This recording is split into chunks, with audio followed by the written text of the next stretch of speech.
చిన్న ప్రార్థన చేసుకునే వాక్య ధ్యానం చేత. పరలోకమందున్న మా కన్న తండ్రి, ఈ యొక్క పరిశుద్ధమైన పాదాలకు నమస్కారం తెలియజేస్తూ ఉన్నాం. మరొక దినాన్ని మాకు అనుగ్రహించినందుకు స్తోత్రాలు. నీ అమూల్యమైన మాటలు ధ్యానింపబోచుంటుండగా వినగల చెవులను, గ్రహించగల మనస్సును దయచేయండి. నీ పక్షాన నీవు నిలబెట్టుకున్న నీ దాసునైనా నేను అల్పజ్ఞుడను, పాపిని, నిష్ప్రయోజకుడును. కేవలం నీ ప్రేమ, నీ కృప చేత నువ్వు నిలబెట్టావు.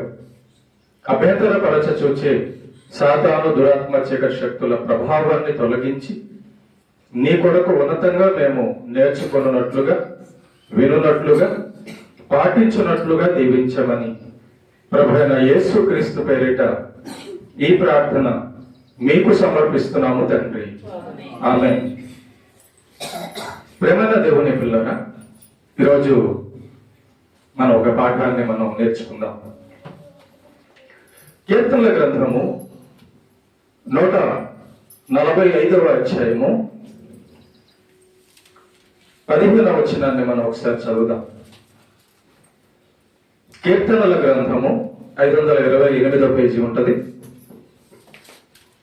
కీర్తనల గ్రంథము 145వ అధ్యాయము 15వ వచనం. సర్వజీవుల కన్నులు నీ వైపు చూచుచున్నవి, తగిన కాలమందు నీవు వారికి ఆహారం ఇచ్చుదువు. ఇక్కడ చదవబడిన మాట మనం కానీ ఆలోచన చేస్తే, సర్వజీవులు దేవుని వైపు చూస్తున్నాయంట.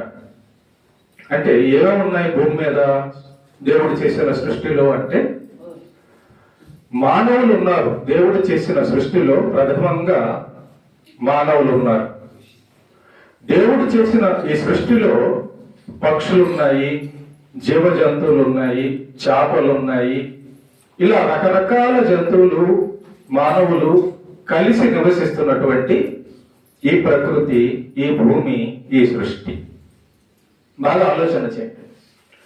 మనమందరం కూడా దేవుని దగ్గర నుంచి ఏదో ఒక సహాయాన్ని పొందాలని ఆశ కలిగి, ఆలోచన కలిగి దేవుణ్ణి ఆశ్రయిస్తాం, దేవుణ్ణి వెతుకుతాం. మంచిదే. ప్రతి జీవికి అవసరం ఉంటది, ప్రతి మనిషికి అవసరం ఉంటది. అయితే మరి వాటన్నిటిని ఇచ్చేవారు ఎవరు అంటే, వాటన్నిటిని ఇచ్చేవాడు దేవుడు. మరి అడగంగానే దేవుడు ఇచ్చేస్తాడా? అడగంగానే ఎవరికి ఇస్తాడు? ఎవరికి ఆయన ఇవ్వాలనుకుంటాడు? ఎప్పుడు దొరుకుతుంది? ఎవరికి దొరకదు? ఈ విషయాలన్నీ కూడా మనకు అర్థమైతే మనం ఒక ఆలోచన కూడా చేస్తాం. కంగారు పడము, భయపడము, దిగులు చెందము. కాబట్టి దేవుడి విషయంలో మనకు ఒకటి అర్థం కావాలి. ఆయన చేసిన సృష్టి ఇది. ఆయనే ఇవ్వాలి. సూర్యుడిని ఆయనే తెప్పించాలి, చంద్రుడిని ఆయనే తెప్పించాలి, వర్షం ఆయనే తెప్పించాలి, ఎండ ఆయనే తెప్పించాలి, ఆహారం ఆయనే పండించాలి, అడవిలో ఉన్నటువంటి జంతువులకు ఆహారం ఆయన ఇవ్వాలి, భూమి మీద ఉన్న మనుషులకు ఆరోగ్యం, ఆహారము, అవసరాలు, ఆత్మీయ అవసరాలు, భౌతిక అవసరాలు ఆయనే తీర్చాలి. మంచిది. కానీ ఇక్కడ మనం చదివబడిన మాటల్లో ఒక విచిత్రమైన సంగతిని మనం చూస్తూ ఉన్నాం. సర్వజీవుల కన్నులు నీ వైపే చూస్తున్నాయి. ధనవంతుడైన తన ప్రాణం కోసం ఆశపడతాడు, ఉద్యోగస్తుడైన తన ప్రాణం కోసం ఆశపడతాడు, ఆరోగ్యం కోసం, అవసరాల కోసం ఆశపడతాడు. కాబట్టి సర్వజీవులు ఆశపడతాయి, ఫలాంది కావాలి అని. వాటన్నిటిని ఇచ్చేవాడు దేవుడు. అయితే దేవుడు ఇక్కడ ఒక విచిత్రమైన మాట ఏమని రాపించాడంటే, సర్వజీవుల కన్నులు నీ వైపు చూచుచున్నవి, తగిన కాలమందు నీవు వారికి ఆహారం ఇచ్చుదువు. మామిడికాయలు ఏ నెలలో పండుతాయమ్మా? ఏ నెలలో? మే నెలలో. జనవరిలో ఎందుకు రాకూడదు? అర్థమవుతుందా? మేము చిన్నప్పుడు చదువుకున్నప్పుడు ఎండాకాలము మే, జూన్, జూలైలో వచ్చేది, అంతే కదా. స్కూల్ సెలవులు కూడా ఎప్పుడు ఇస్తాడు? స్కూల్ సెలవులు ఏదైనా సెలవులు ఎప్పుడు ఇస్తారు మీకు కదా? చూసారా? అప్పుడే ఎందుకు ఎండ రావాలి? మంచు కాలం, డిసెంబరు, సెప్టెంబరు మంచు కాలం. అప్పుడే ఎందుకు మంచు రావాలి? తగిన కాలము, దేవుడు ఏర్పాటు చేసిన కాలము. ఇది మాకు అర్థం కాకపోతే గందరగోళంలో పడతాం. జాగ్రత్తగా వినండి పాఠం, బాగా జాగ్రత్తగా మనసులో తీసుకోండి. అన్నం ఎన్ని గంటలకు తింటారమ్మా? అన్నం ఎన్ని గంటలకు వండుతారు ఇంట్లో? టైం ఉందా లేదా? రాత్రి 2 గంటలకా? కాదు కదా. 12 గంటలకు వండితే 1 గంటకో 12 గంటలకో తింటారు. అప్పుడు ఎందుకు ఉండాలి? టైము, తగిన కాలము. స్నానం చేయడానికి కాలం ఉంది, అన్నం వండడానికి కాలం ఉంది, తగిన కాలం ఉంది, పనులు చేయడానికి కూడా కాలం ఉంది. రాత్రి 2 గంటలకు ఎవరైనా పనికి వెళ్తారా? వెళ్ళరు. ఇదంతా మనం ఆలోచన చేస్తే దేవుడంతా ఏ టైములో ఎవరికి ఏది ఇవ్వాలో, ఏది ఇవ్వకూడదో డిసైడ్ చేస్తున్నాడంట. దాన్ని మనం అర్థం చేసుకోకపోతే దేవుడు మనకి ఇవ్వాలో వద్దో, ఇస్తాడో ఇవ్వడో, ఈ విషయాలన్నీ మనకు అర్థం కాకపోతే మనం ధైర్యము, విశ్వాసాన్ని కోల్పోతాం, తప్పు మార్గంలోకి వెళ్ళిపోతాం. ఈరోజు కొంతమంది జీవితంలో నుంచి ఆ పాఠాన్ని మనం నేర్చుకుందాం. కొంతమంది జీవితంలో వచ్చి ఆ పాఠాలు నేర్చుకుందాం. తగిన కాలంలోనే దేవుడు చేస్తాడంట. అంటే ఏది ఎప్పుడు అవసరమో అది. మనం అంటే బుద్ధి లేనోళ్ళం, జ్ఞానం లేనోళ్ళం, అంత భవిష్యత్తు తెలియని వాళ్ళం. కానీ దేవుడు జ్ఞాని కదా, ఎప్పుడు ఏం చేయాలో ఆయనకు తెలుసు కదా. మీకు ఒక చిన్న అవతారం చెప్తా. ఒక అతను బాగా 12 గంటలకి కడుపు నిండా బిర్యానీ అన్నం తిన్నాడు. 7 దాకా వచ్చేసింది, గొంతు దాకా వచ్చేసింది. ఇప్పుడు అతనికి బిర్యానీ వల్ల ఇంకొకటి తీసుకొచ్చి పెట్టాడు అనుకో, ఏం చేస్తాడు? పక్కన పెట్టేస్తాడు, లేకపోతే తినడు. అయ్యా నేను తినేసాను కదా. అప్పుడు ఆ బిర్యానీ తెచ్చేవాడికి తెలియదు ఇతను ఫుల్గా తినున్నాడని. అతను ప్రేమగా వస్తాడు, ప్రేమగా వచ్చి అన్న ఈ బిర్యానీ నీకు ఇస్తున్నా తినన్నా అంటే, నేను తినలేను తమ్ముడు, ఇప్పుడు ఫుల్గా తిన్నాను అంటాడు. పాపం ఆ తెచ్చిన వాడికి తెలియదు. తగిన కాలంలో తేలా, తిన్న కాలంలో తెచ్చాడు కనుక అతను పక్కన పెట్టేశాడు. దేవుడు కూడా గుర్తుపెట్టుకొని, ప్రేమ దేవుడు బిడ్డలారా, మనకు కొన్ని అవసరం అనుకుంటాం. మనకు అది అవసరం, ఇది అవసరం, అది అవసరం, ఇది అవసరం అనుకుంటాం, మంచిదే. కానీ దేవుడు తగిన కాలంలో మనకి ఎప్పుడు ఇస్తే అది ఉపయోగపడుతుందో, ఎప్పుడు ఇస్తే దాన్ని బాగు చేసుకుంటాం ఆయనకి తెలుసు. చిన్నపిల్లలకి, అప్పుడే పుట్టిన పిల్లలకి కత్తి ఇవ్వము, లేదా పాకుతున్న పిల్లలకి కత్తి ఇవ్వము. కట్లు కట్టుకొని రమ్మని కొంత ఎదిగిన తర్వాత ఆ పిల్లోడికి ఇస్తాం కత్తి, అంతే కదా. పాలు తాగే పిల్లోడు కత్తి ఇస్తామా? అప్పుడు ఇవ్వము. ఎప్పుడు ఇస్తాము? బుద్ధి జ్ఞానములు వచ్చి ఈ కత్తిని కట్టులు కొట్టడానికి మాత్రమే వాడాలి అనే జ్ఞానము ఆ పిల్లోడికి వచ్చిన తర్వాత కత్తిస్తాం. మరి మనమే ఇన్ని జాగ్రత్తలు, ఇన్ని ఆలోచనలు కలిగి ఉంటే, మనకు ఏది మంచిదో, ఏది చెడ్డదో, ఏది ఎప్పుడు ఇవ్వాలో తెలిసిన దేవుడు మరి ఇంకెంత జాగ్రత్తగా ఉంటాడో ఒకసారి ఆలోచన చేయండి. ఎంత మంచి చేస్తాడో ఒకసారి ఆలోచన చేయండి. మనం అనుకుంటాం, ఏంటి ప్రభువా నేను ఇప్పుడు అడుగుతున్నాను నాకు ఇవ్వడం లేదు, ఏంటి ప్రభువా నేను కోరుకుంటున్నాను నాకు దొరకడం లేదని మనం అనుకుంటాం. కానీ ప్రేమ దేవుడు బిడ్డలారా, ఒక మాట చెప్తాను నేను. దేవుడు మనకు ఒక విషయాన్ని ఆలస్యం చేస్తున్నాడంటే అది మన మేలుకే. దేవుడు మనకు ఒక దాన్ని ఇచ్చాడు అంటే అది మన మేలుకే. దేవుడు మనకు ఒక దాన్ని ఇవ్వలేదు అన్నా అది కూడా మేలుకే. ఇవ్వడం లేట్ చేయడం మంచిదే, అడిగిన వెంటనే ఇవ్వడం మంచిదే, అడిగినా ఎన్నిసార్లు అడిగినా ఇవ్వకపోవడం కూడా మంచిదే. దేవుడు మంచోడండి, అంతే కదమ్మా. దేవుడు మంచోడు. కాబట్టి మంచి దేవుడు మంచి చేస్తాడా, చెడు చేస్తాడా? మంచి చేస్తాడు. ఈరోజు కొంతమంది జీవితంలో వచ్చి మనం చూద్దామే, నేర్చుకున్నాం దేవుడు ఎలాంటోడు, ఆయన మనసు ఏంటి, ఆయన ఆలోచనలు ఏంటి, ఆయన ఉద్దేశాలు ఏంటి, అది తెలుసుకొని మనం భక్తి చేయాలి. కింద ఒక మాట ఉంది, అది కూడా చదువుకొని చూద్దాం. కింద ఒక మాట ఉంది, 12వ అధ్యాయం 12వ వచనం, సార్ 145వ అధ్యాయము అక్కడే 12వ వచనం చదవండి. నీ భక్తులు నీ రాజ్య ప్రభావమును గురించి చెప్పుకొందురు, నీ శౌర్యమును గురించి పలుకుదురు. చూసారా, భక్తులంట. ఎవరు భక్తులు? భక్తులంటే దేవుని యందు భయభక్తులు కలిగిన వాళ్ళంట. వాళ్ళు ఏం చేస్తారంట, ఆయన రాజ్యము గురించి, ఆయన రాజ్యము పరలోకము గురించి, ఆయన సంఘము గురించి చెప్పుకుంటారంట. భక్తులైతే ఏంటమ్మా, భూమి మీద డబ్బు ఉంది, భూమి మీద ఉద్యోగాలు ఉన్నాయి, భూమి మీద గొప్పతనాలు ఉన్నాయి, భూమి మీద రకరకాలన్నీ ఉన్నాయి, కానీ భక్తులు పరలోకం గురించి, దేవుని గురించి మాట్లాడుకుంటున్నారేంటి? అవును, భక్తుడు దేవుని మీద, పరలోకం మీద అవగాహన కలిగి ఉంటాడు.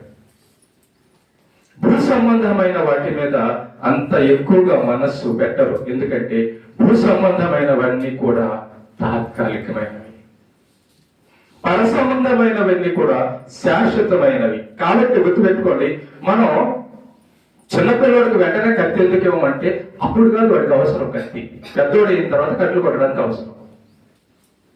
అది మనకు తెలుసు. ఎవరికి తెలుసు? తండ్రిగా ఉన్న, పెద్దగా ఉన్న, తండ్రిగా ఉన్న తల్లికి, తండ్రికి తెలుసు, వీడు పెద్దోడైన తర్వాత కత్తిస్తే కట్లు కొడతాడు.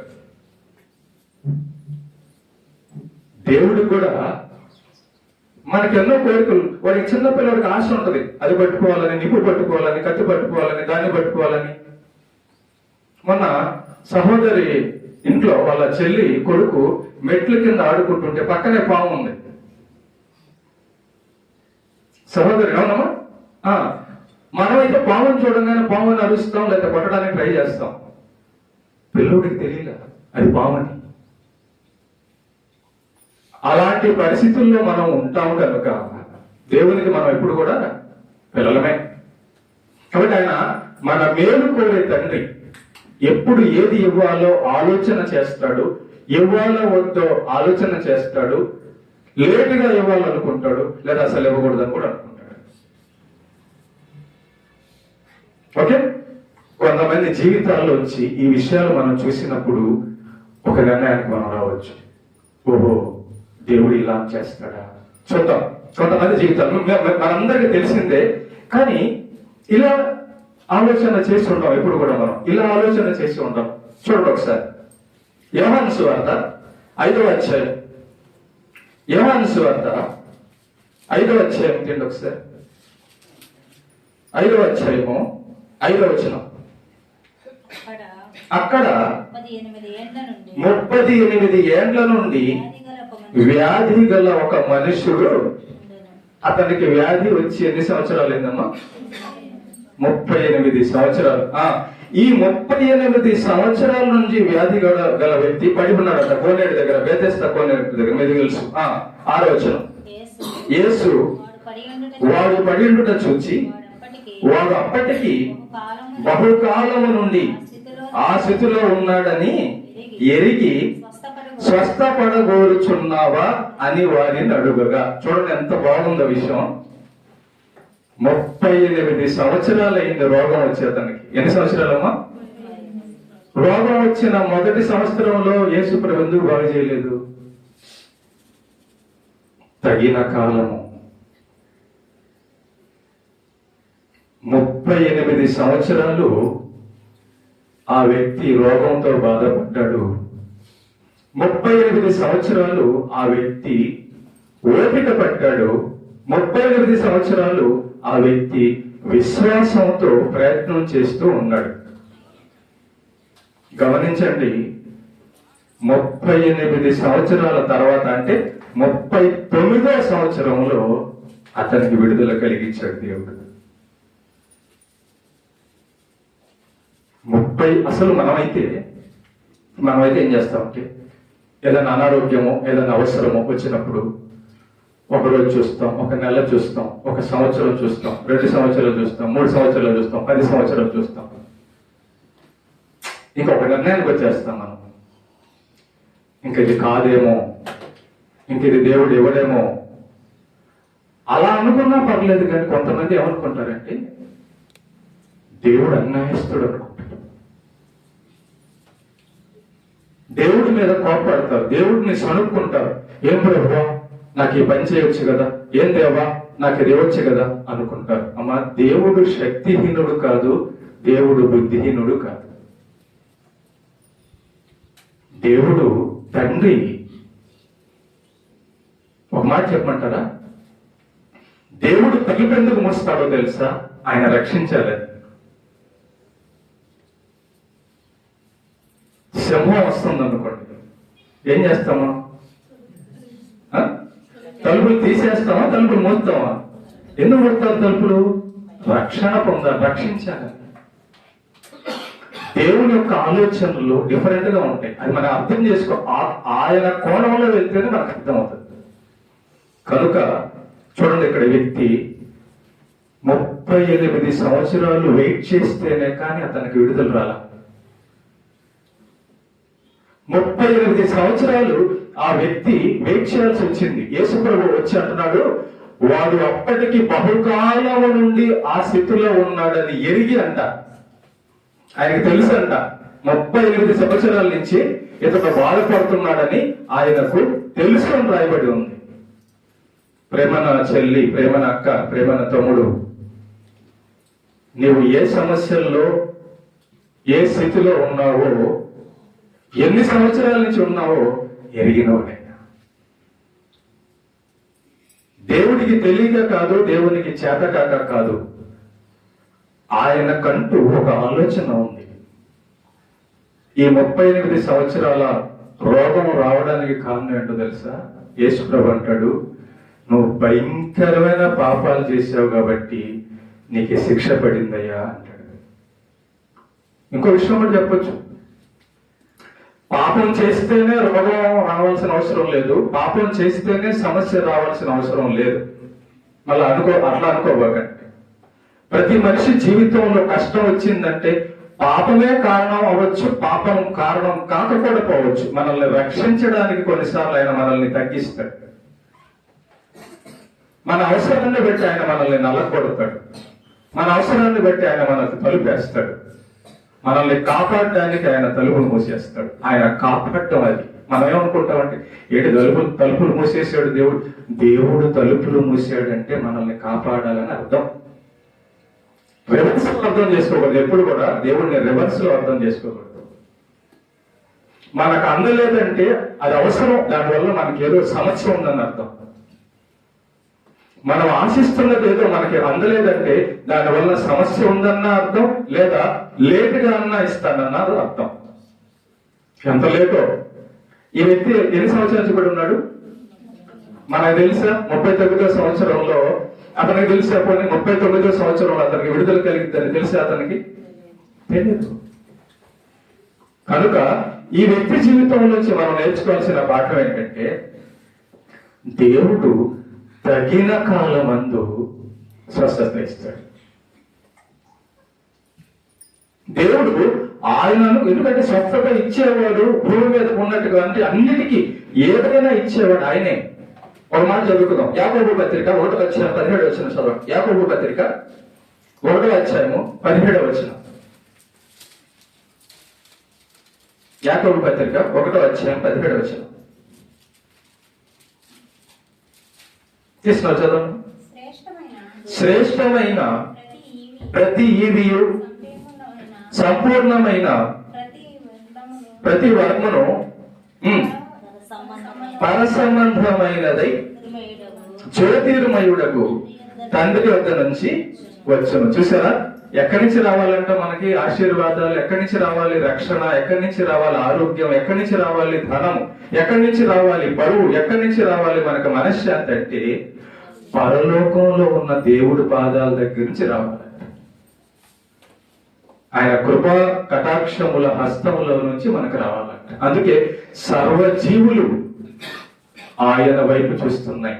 మీరు గమనిస్తారో లేదో, ఉదయాన్నే సూర్యుడు అలా రాకముందే, కనబడక ముందే, తెల్లారుతుందనంగా మొట్టమొదట ఎవరి స్వరం వినపడుతుంది చెప్పండి?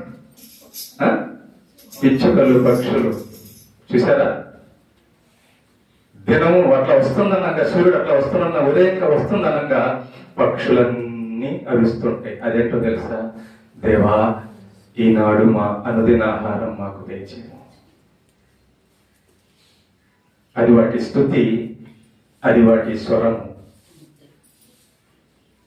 కనుక మరి మనము మనుషులం పక్షుల కంటే శ్రేష్ఠులం కదా. ఉదయాన్నే మొట్టమొదటి మాట దేవా అనేదనా మన మాట? లేకుండా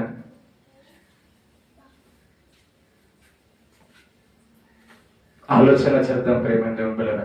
పక్షులు మనకు పాఠాన్ని నేర్పుతున్నాయి.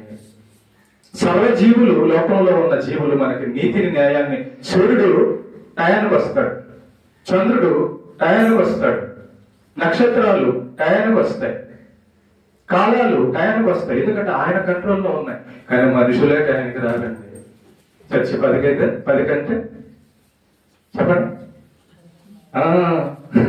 అదన్నమాట.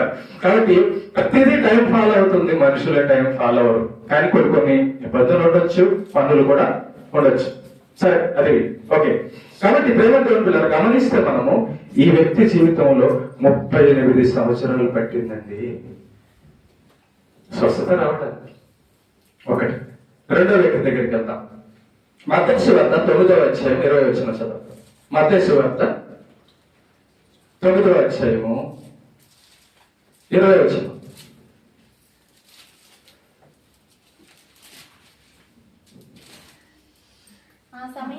ఆ సమయమున 12 సంవత్సరముల నుండి రక్తస్రావ రోగము గల ఒక స్త్రీ ఉండింది. చూసారా?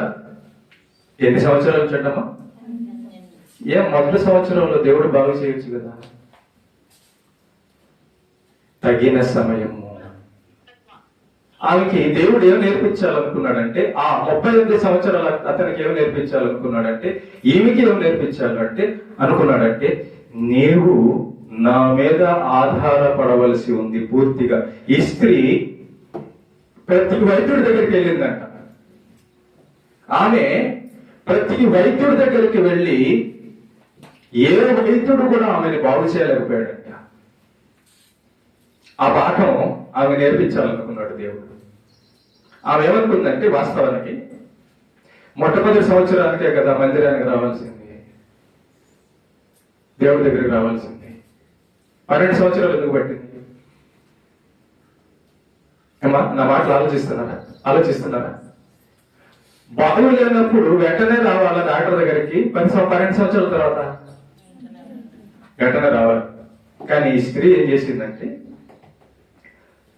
12 సంవత్సరాల వరకు ఆ డాక్టర్, ఈ డాక్టర్, ఆ డాక్టర్, ఈ డాక్టర్, ఆ డాక్టర్, ఈ డాక్టర్ అని తన దగ్గర ఉన్న ధనం అంతా కూడా మనుషుల మీద నమ్మకం పెట్టుకుంది. తన నమ్మకం అంతా కూడా మనుషుల మీద పెట్టుకుంది. ఆఖరికి డాక్టర్లు ఏం తేల్చారు? అమ్మా, మేము మా చేతనైన చదువులో మేము చేయగలం, కానీ అన్నీ చేయలేము. ప్రధానమంత్రి ఇందిరాగాంధీ చనిపోయింది, ప్రధానమంత్రి నరసింహరావు చనిపోయారు, ప్రధానమంత్రి రాజీవ్ గాంధీ చనిపోయారు, ముఖ్యమంత్రి ఎన్టీ రామారావు గారు చనిపోయారు, వైఎస్ రాజశేఖర రెడ్డి ముఖ్యమంత్రి గారు చనిపోయారు, రాజులు చనిపోయారు, కలెక్టర్లు చనిపోయారు. ఎందుకని? వాళ్ళ కంట్రోల్లో లేదు. కాబట్టి మనం అర్థం చేసుకోవాల్సిన విషయం ఏంటంటే, సమస్తము తత్సంబంధమైన దేవుని పాదాల దగ్గర కంట్రోల్లో ఉంది. తగిన సమయంలో అన్నం పెట్టాలో, తగిన సమయంలో ఆరోగ్యం ఇవ్వాలో, తగిన సమయంలో బిడ్డలు ఇవ్వాలో, తగిన సమయంలో ఉద్యోగం ఇవ్వాలో, తగిన సమయంలో ఏది ఇవ్వాలో ఆయన చిత్తము. ఈ స్త్రీ 12 సంవత్సరాలు డాక్టర్ దగ్గరకు ఎదిగింది. 13వ సంవత్సరంలో యేసు ప్రభు పాదాల దగ్గరకు వచ్చింది. విన్నదంట, అప్పుడు యేసు ప్రభు గురించి విన్నదంట. ఆయన గొప్పవాడు, దేవుడు ఆయన ఎలాంటి రోగమునైనా స్వస్థపరచగలడు. ఆయన నీతివంతుడు. ఆయన్ని కాదు, ఆయన వస్త్రాన్ని తాకితే బాగుపడతాను అనుకునే నమ్మకం ఎప్పుడైతే పుట్టిందో, ఆ నమ్మకం పుట్టే రోజు వరకు 12 సంవత్సరాలు పట్టింది. అర్థమైందమ్మా? ఆమెకి పరిపూర్ణ విశ్వాసం రావడానికి 12 సంవత్సరాలు పట్టింది. బేతెస్దా కోనేటిలో ఉన్న రోగికి విరిగి నలిగిన హృదయం రావడానికి 38 సంవత్సరాలు పట్టింది. ఆలోచించేద్దాం ప్రేమ దేవుడు.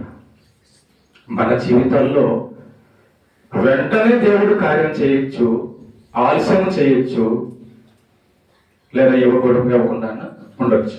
చూపిస్తాను, నేను అన్ని మీకు క్లియర్ గా వాక్యంలో చూపిస్తాను. 38 సంవత్సరాల తర్వాత మారు మనసు వచ్చింది అతనికి. 38 సంవత్సరాల తర్వాత దేవుడే నాకు ఆధారము, మనుషులు ఎవరు కాదు, నా బలం కాదన్న మనస్సు వచ్చిన తర్వాత అప్పుడు వెళ్ళాడు యేసు అతని దగ్గరికి. ఓకే. రెండవది, 12 సంవత్సరాలు మనుషుల మీద ఆధారపడిన స్త్రీ 13వ సంవత్సరంలో యేసు ప్రభు దగ్గరికి వచ్చింది. అప్పుడు ఇచ్చాడు స్వస్థత ఆమెకు. అక్కడే ఉన్నాడు ఆయన, భూమి మీదే ఉన్నాడు. ఆమె ఉంది, ఆయన కూడా ఉన్నాడు. గుర్తుపెట్టుకోండి, దేవుడు మనల్ని చూస్తున్నాడమ్మా.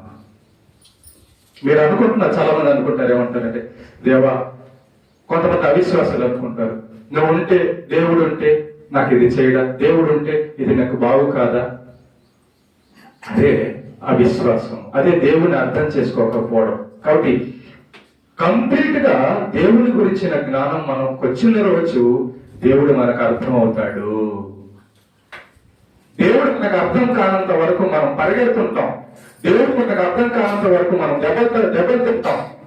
దేవుడు మనకు అర్థం కానంత వరకు గందరగోళంలో ఉంటాం. దేవుడు అర్థమైన తర్వాతే హాయిగా ఉంటాం. అంతకుముందు పేతురు గారికి అర్థం కాల, అర్థమైన తర్వాత జైల్లో పడిన తర్వాత హాయిగా నిద్రపోయాడు పేతురు గారు. ఓకే. కనుక రెండో వ్యక్తిగా చూస్తే మనము 13వ సంవత్సరంలో వచ్చింది ఈమెకి స్వస్థత. ఓకే. ఇంకొక అతన్ని చూద్దాం. లూకాసు వార్త 18వ అధ్యాయం. లూకాసు వార్త 18వ అధ్యాయము 35వ వచనం. లూకాసు వార్త 18వ అధ్యాయము 35వ వచనం. చదవండి, ఎవరిని తీసినారు?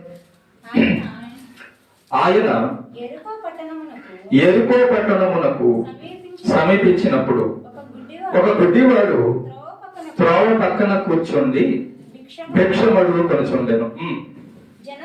జన సమూహము దాటిపోచున్నట్టు వాడు చప్పుడు విని ఇది ఏమని అడుగగా, వారు నజరేయుడైన యేసు ఈ మార్గమున వెళ్ళుచున్నాడని వానితో చెప్పిరి. అప్పుడు వాడు, యేసు, దావీదు కుమారుడా, నన్ను కరుణించమని కేకలు వేశాడు. జాగ్రత్త. ఒక గుడ్డి భిక్షం అడిగేవాడు ఉన్నాడంట ఎరుకో పట్టణం దగ్గర. ఇతడు ఎన్ని సంవత్సరాల నుంచి గుడ్డోడుగా ఉన్నాడో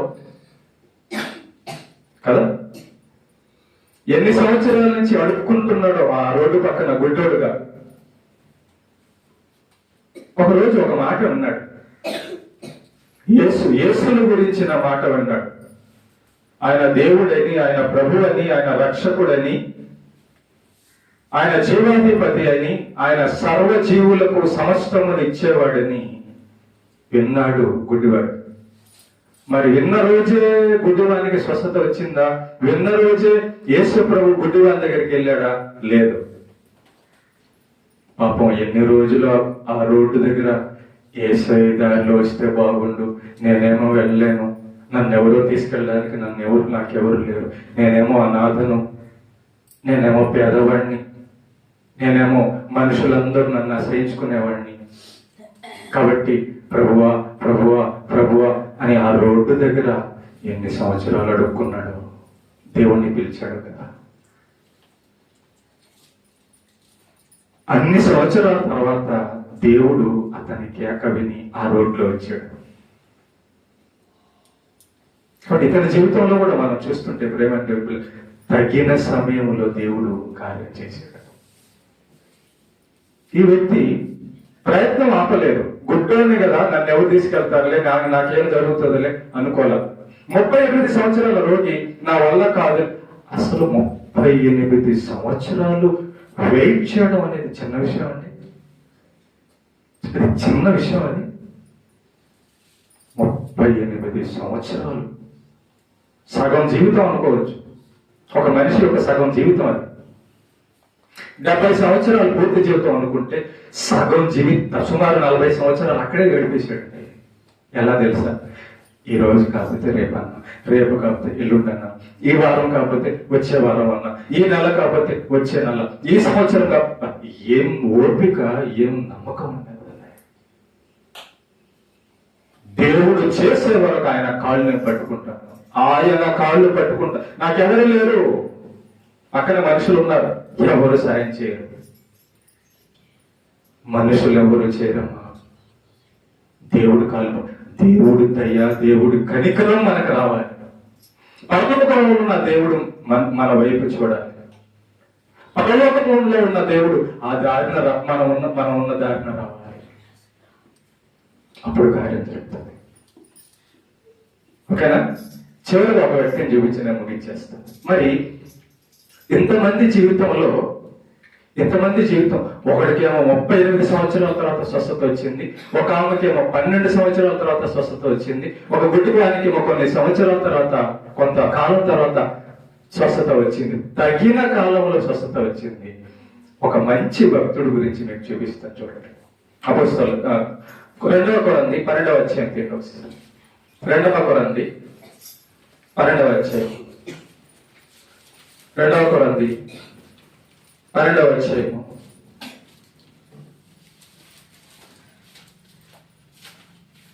12వ అధ్యాయం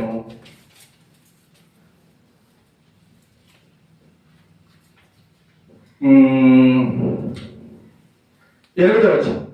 7 నుంచి చదువు. నాకు కలిగిన ప్రత్యక్షతలు బహు విశేషముగా ఉన్నందున నేను అత్యధికముగా హెచ్చిపోకుండా నిమిత్తం నాకు శరీరములో ఒక ముళ్ళు, నేను అత్యధికముగా హెచ్చిపోకుండా నిమిత్తము నన్ను నలగగొట్టుటకు సాతాను యొక్క దూతగా ఉంచబడెను.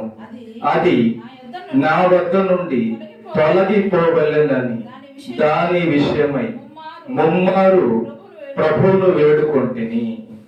అందుకు నా కృప నీకు చాలు, బలహీనత యందు నా శక్తి పరిపూర్ణమగుచున్నదని ఆయన నాతో చెప్పాను. పౌలు గారు లాంటి భక్తుడు ఎవరిని మనం చెప్పలేమండి.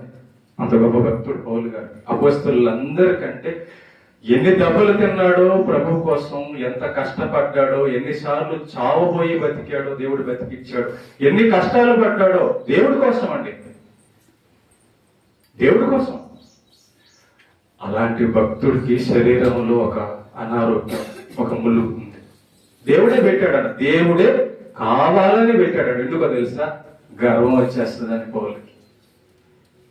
ఒక అనారోగ్యము యేసయ్యే పెట్టాడంట కావాలని, ఒక సమస్య యేసయ్యే పెట్టాడంట కావాలని, ఒక కష్టము యేసయ్యే పెట్టాడంట కావాలని. పాపం పౌలు గారేమో అది తెలియక ప్రార్థన చేస్తూ ఉన్నాడు. ప్రభువా ఈ రోగం తగ్గించవా, ప్రభువా ఈ సమస్య తీర్చవా. 3 సార్లు, ఒకసారి కాదు 3. అసలు ఆయన వెళుతుంటే ఆయన నీడ పడితే రోగాలు తగ్గేవి. ఆయన ఒంటికి తగిలిన గుడ్డలు ఏ రోగి మీదైనా వేస్తే స్వస్థత కలిగేది. పౌలు గారి యొక్క దేహంలో ఉన్న ప్రభావం, దేవుని ప్రభావం. అలాంటి వ్యక్తికి రోగం వచ్చింది. అంత గొప్ప భక్తుడికి అనారోగ్యం గుచ్చుతుంది ముళ్ళు. ప్రభువా గుచ్చినప్పుడల్లా ప్రభువా అంటున్నాడు. అదే నాయన నాకు కావాల్సింది అంటున్నాడు దేవుడు. నాకు కావాల్సింది అదే అంటున్నాడు. ఎందుకంటే నీకు ఏ బాధ లేకపోతే నా వైపు చూడవు. సర్వజీవులు ఆయన వైపు చూచుచున్నారు. ఎందుకు? అవసరం ఉంది కాబట్టి.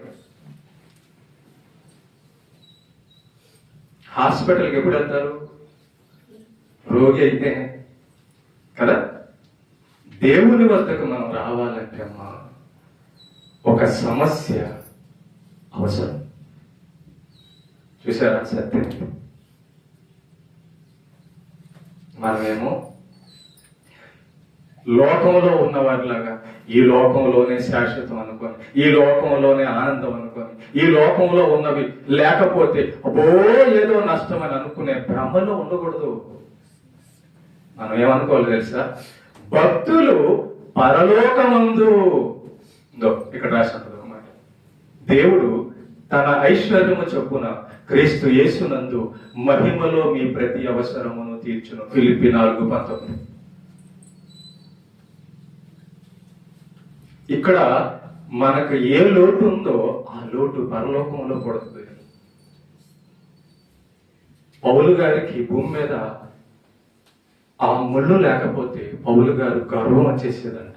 పౌలంతటి మహనీయుడికే సాతాను పడిపోయేటట్టు పడగొట్టే స్థితి వస్తే, ఒకవేళ నీకు డబ్బు లేదని అడుగుతున్నావేమో, లేదంటే ఇంకోటి ఏదో అడుగుతున్నావు, అది నీకు వస్తే నష్టమైతే చెప్పు. అది వస్తే నీకు నష్టం, అది నీకు వస్తే నష్టం అని ఒకే ఒకడికి తెలుసు. ఎవరికి? దేవుడికి మాత్రమే. మనమేమో లాభం అనుకుంటాం, మనమేమో మంచిది అనుకుంటాం. కానీ మన మంచి తండ్రి దేవుడు మనకు ఏది కావాలో, ఎంత కావాలో, ఎప్పుడు కావాలో, అసలు కావాలో వద్దో ఆయన డిసైడ్ చేస్తే సూపర్.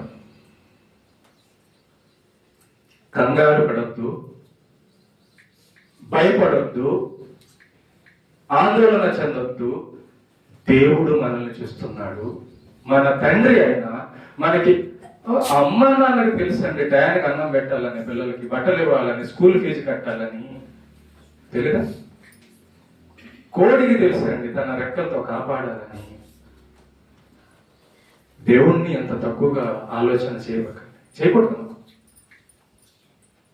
ఏ రోజు వర్షం పడాలో ఆయనకు తెలుసు, ఏ రోజు మనకి అన్నం కడుపు నిండాలో ఆయనకు తెలుసు, ఏ రోజు మనకు డబ్బులు ఇవ్వాలో తెలుసు, ఏ రోజు మనకు ఏది కావాలో తెలుసు. అప్పటి వరకు వెయిట్ ప్రార్థన చేస్తూ ఉండు. 38 సంవత్సరాలలో రోగిలాగా,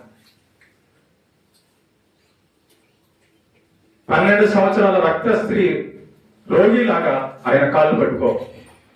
టైం చూడకు అని ఇవ్వచ్చు. ఇప్పుడు చివరిగా పౌలు గారి విషయం చూస్తే చాలా పెద్ద గొప్ప భక్తుడు, నీతిమంతుడు, మంచోడు, సువార్థికుడు, దైవజనుడు, ప్రార్థనాపరుడు, అన్నీ ఉన్నాయి పౌలు గారి దగ్గర. కానీ పౌలు గారికి స్వస్థత ఇవ్వలేదండి. పౌలు, నీకు నేను ఈ స్వస్థత ఇచ్చానంటే నాయన నువ్వు నాకు దూరం అయిపోతావు. ఒక విషయం చెప్పంటారా? టీవీలో న్యూస్లో మనం చూస్తుంటాం. ఏం చూస్తున్నాం అంటే, ఒక కుమారుడు ఆస్తి కోసం తన తల్లిని తండ్రిని చంపేశాడు. దేనికోసం? అప్పుడు ఆ పిల్లోడిని కానీ ఆ తల్లిదండ్రులకి మంచిదైందా, ప్రమాదమైంది? ఒకసారి ఆలోచన చేయండి. చాలా మంది అంటుంటారు, చిన్న పిల్లలు బస్సులో వెళ్తుంటే చనిపోయారు, యాక్సిడెంట్ అయ్యి. దేవుడు అన్యాయస్తుడు, చిన్న పిల్లల్ని చంపుతాడా? ఆ పిల్లలు వాళ్ళ అమ్మా నాన్నల దగ్గర పెరిగితే దొంగలవరా, వ్యభిచారులవరా, నరహంతకులవరా? అది వాళ్ళ దేవుడి దగ్గరికి వెళ్ళిపోతే నీతిమంతులు అవుతారు కదా. ఒక మాట చెప్పిన, నీ దగ్గర నీ బిడ్డ నీతిమంతుడుగా బతకగలడా, పెంచగలవా? నువ్వు ఉన్నావా? మనం ఉన్నామా? దేన్ని పట్టుకోగలం, దేన్ని మనం ఆపగలం? మన బలం ఎంత, మన జ్ఞానం ఎంత? కనుక దేవుడు ఏం చెప్తున్నాడంటే, కలిగున్న వాటితో తృప్తి కలిగి ఉంది. ఆయనకు తెలుసు. ఒక మాట చెప్పుకొని ముగించేద్దాం. మత్తయి సువార్త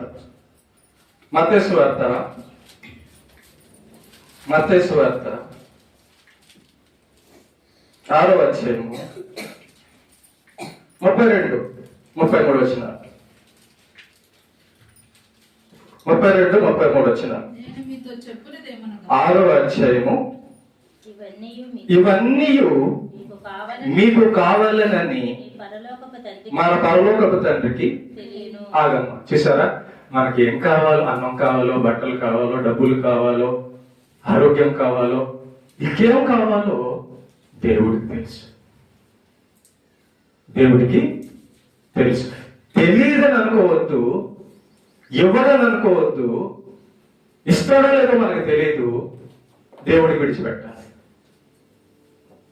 అది భక్తులు చేసే పని, భక్తులు చేయాల్సిన పని.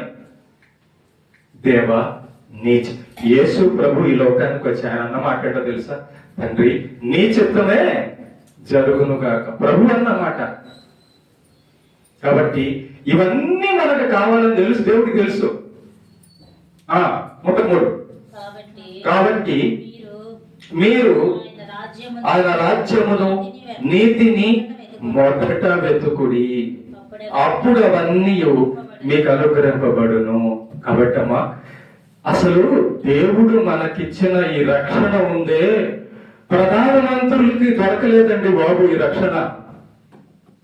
రాజులకి, కోటలు కట్టిన రాజులకు దొరకలేదండి యేసయ్య. కలెక్టర్లకి, ఇంజనీర్లకి, జడ్జీలకు దొరకలేదండి యేసయ్య. మనకు దొరికాడు, మనకు దొరికాడు. అంతకంటే ఇంకేం కావాలి మీకు చెప్పండి? రేపు నరకానికి వెళ్ళేటప్పుడు పరలోకం లైన్, నరకం లైన్ లో నువ్వు పరలోకంలో లైన్ లో ఉంటే బాగుంటుందా, నరకపు లైన్ లో ఉంటే బాగుంటుందా? చెప్పు, ఏ లైన్ లో ఉంటే బాగుంటుంది కదా? అది కదా మా మెయిన్. అందుకే ఆయన అన్నాడు, మొదట ఆయన నీతిని, రాజ్యమును వెతుకు.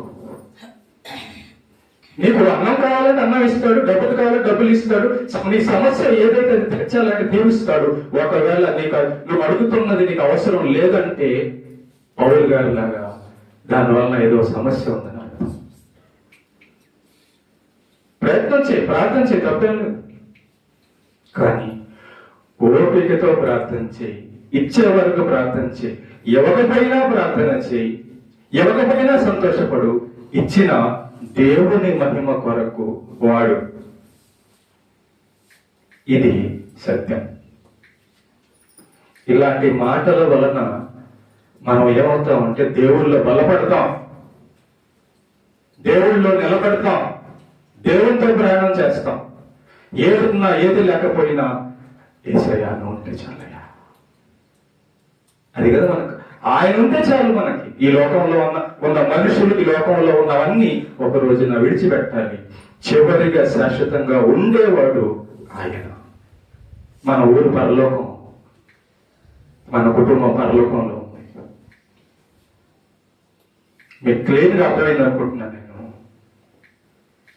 అడుగుడు ఇవ్వబడును, తగిన కాలమందు ఇవ్వబడును. ఇస్తాడో లేదో ఆయన. ఒక డిసైడ్కి వచ్చేసి ఒక డిసైడ్కి వచ్చేసి ఆయన మాటల్లో వచ్చి ఒక డిసైడ్కి వచ్చేసాం. ఏమని? చిత్తము దేవుడిదే. నువ్వు మంచి అడగొచ్చు, చెడు అడగొచ్చు, కానీ అది దేవుడు ఏం చేయాలో మన మంచిగా చేస్తాడు. కాబట్టి వీళ్ళ జీవితంలో ఇన్ని సంవత్సరాలు పట్టింది కొంతమందికి పని అవ్వడానికి. పౌలు గారికి ఏమో అసలు పని అవ్వాల. అంత మాత్రం చేత పౌలు గారు యేసుని వదిలిపెట్టాడా? పరలోకం కంటే ఆరోగ్యం కాదు, పరలోకం కంటే డబ్బు కాదు, పరలోకం కంటే కుటుంబం కాదు, పరలోకం కంటే ఏది కాదు, ప్రభు కంటే పరలోకం కంటే ఏది ఎక్కువ కాదు. మొట్టమొదట ఆయన, తర్వాత ఆయన దగ్గరకు మనం పోవాలంటే నీతి. ఈ రెండు దీని తర్వాత మిగతాయి లైన్. అది దేవుడు మనల్ని పరలోకంలో అడుగు పెట్టేటట్టు మొదట సిద్ధం చేస్తాడు.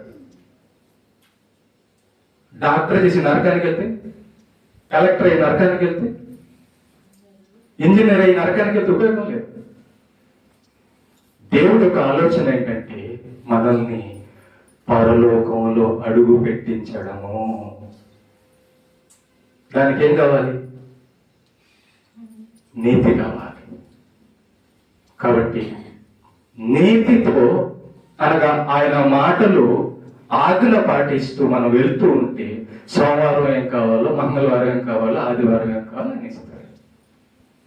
మనకు అవసరం లేదు ఆయన ఎవడు. దేవునికి మహిమ కలుగు.